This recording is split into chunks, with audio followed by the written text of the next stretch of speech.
Hello, and thank you so much for joining me in this new lesson on stages of a relationship. In the first lesson, we talked about that first stage, lust, romance, what the media shows, those intense feelings, feeling like our partner is our whole universe, our whole world. We would do anything for them, okay? But over time, those hormones are going to start to plateau, and we need to find new ways to find value and create real, long lasting value with our partner. We need to actually get to know them behind the projections that we give to them based on our hormones. Okay? Now, we enter a new phase, and it's a little bit hard. We go through hormonal withdrawal a little bit. We feel, in the last stage, we felt things that we never felt before. Like maybe we were traditionally a shy person, and suddenly we changed radically and wanted to tell this person everything we ever thought of, okay? Like this happens. We see it in the movies. Let's say traditionally we're like very reserved and suddenly become very expressive. Like people change, and in this stage, it's like a hormonal, craziness. And now when it plateaus, it starts to go down. It's a bit of a struggle. Okay, things get hard now. We have to see the partner for who they actually are, and learn how to add real value to their life and to our life with them. We enter this new phase, struggle. Now, if you find yourself struggling, don't break up, guys. It's supposed to be this way, okay? And virtually everything that's good in life, you have to work for. And the same is true for your relationship, but it's fun, guys. I want you to think about it like this. So, in the movies, like imagine Indiana Jones, looking for some sort of treasure and going through these crazy adventures, to unlock like some treasure, okay? The same is true with our partner. Our partners, we can think of like this uncovered treasure. There's so much that they can do to add value to our lives and that we can do to add value to their life. But we need to learn what that is, okay? We have to learn who they really are inside, what they need from us, what they want from us, how they act to different events, like how we can live together. It's hard to put two people together and suddenly live together, especially if you moved in together while you had that crazy hormonal push and then the hormones faded and suddenly you need to find new ways to to feel close to your partner without those hormones. It's a bit of a struggle at the beginning, but once you figure it out, guys, you're going to get to the next stage, working. Now, how do you move beyond this struggle? What you really need to do in this phase, and it's beautiful, is learn to understand your partner. Okay, how do you do this? This is the first time you're going to start to have those real conversations. Like, what are your needs and expectations in the relationship? What are things that I can do to support you? And guys, you're going to learn about what works, what doesn't work at this stage too, through a lot of trial and error. Okay, but you need to expect it, okay? That's why we call this phase struggle, because you need to expect it to be a bit challenging at the beginning. But once you overcome the challenge, it's going to take you really far, okay? So we're going to talk much more about uncovering this area, this trial and error, and like discovering our partner in the next unit on how we share and receive love. But the really important thing here is to start coming from a place of curiosity, okay? Curiosity to understand, to discover your partner. Remember, it's hard. There's a bit of hormonal withdrawal. You may be changing too. Like if you started off as a shy person and then you suddenly became very extroverted, like, through all the hormones, and now you're going to come back to be a shy person. Or like, let's say you were generally very reserved and then you pretended that you were very macho and now, you're coming back to be reserved. It's expected. It's okay. In this phase, we are learning to understand. Okay, so we're going to ask questions like, what can I do? Okay. How can I help you with something? Like let's do something together. What are your interests? What are your dreams?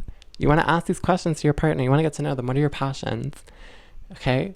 And remember that emotional bank account. You want to also feel, connect with each other. Okay.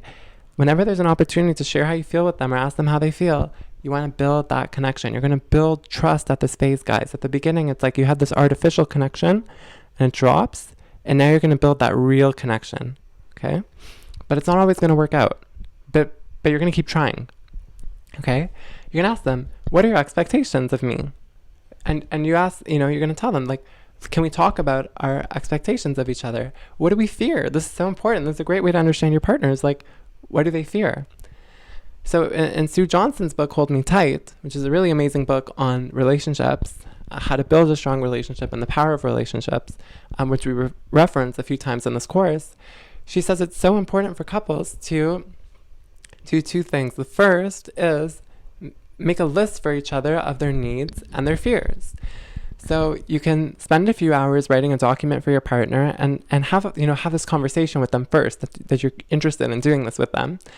Remember when you do this that a lot of people are very uncomfortable with the idea of being a good lover. Like, they want to be a good lover, but they're not sure if they're a good lover. They're uncomfortable like with the idea that maybe they're not a good lover.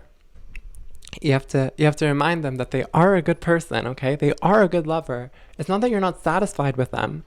It's just that you want to make your relationship even stronger. Come from a perspective when you say things like, there are always things we can do to get better. There are always things we can do to learn. I'm curious to start this learning journey with you. That's different than saying like, I'm dissatisfied, or like, I'm not happy, or like, you suck. Like, that's not nice. Like, don't say that to your partner. We're going to talk more about you versus I, expectations versus realities in our conflict resolution unit. But just remember, like, understand that your partner may be insecure about the idea that they are not a good lover. And you may be insecure about this too. It's not that you're not a good lover. It's just that there are things you can do to become a better lover, okay? And these are ways to do it.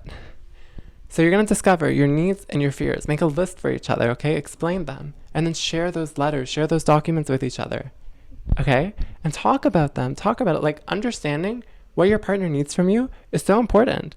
We have to make a blueprint. We think that our partner just knows who we are and what we need from them. But that's not true, guys. We think we know what they need from us. Guys, it's not true. It's not true. People are complicated, okay? There's another thing Sue Johnson says in Hold Me Tight is you should make a blueprint, like a guide for the lover of, and then put your name. So like, let's say you're like, my name's Dory, okay? Dory. So like for my partner, I would say a guide for the lover of Dory, and you would write what you need from them and like what you like.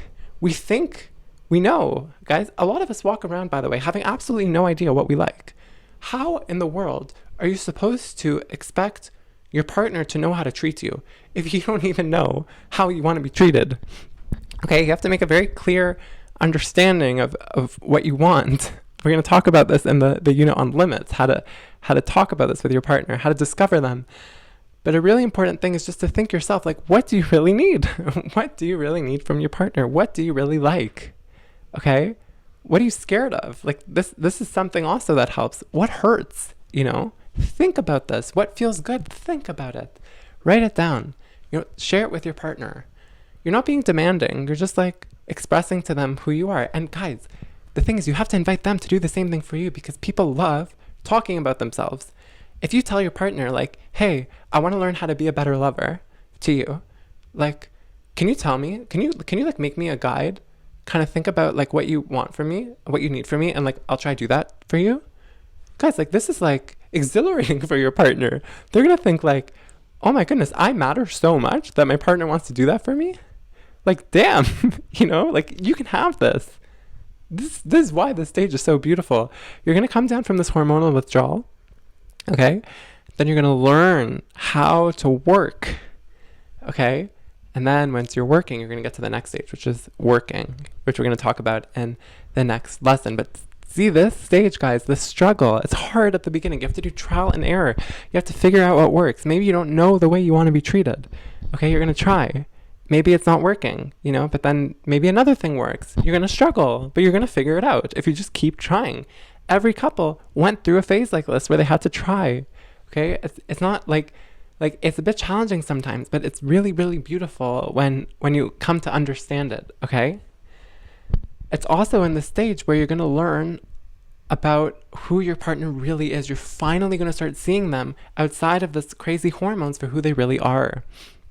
And this, guys, is how you're going to eventually get to soulmate level, okay? Like real, non-hormonal based, but like hormonal based, but like real soulmate level, where you feel like you really know them. and you understand them and you feel like they really know you and understand you. Remember, we talked about intimacy being the ability to share your worldview with your partner and for them to hear you out, okay? And for them to be able to share their worldview with you. How can you share that if you don't communicate your needs and wants and expectations of each other? Remember, you don't know what those are. You think you do, but you don't. The only way to know is to ask, okay? And to keep asking and to work together to figure it out. So take some time now at the end of this episode, the end of this lesson, to think about what your needs are, what your wants are, okay? What your expectations are.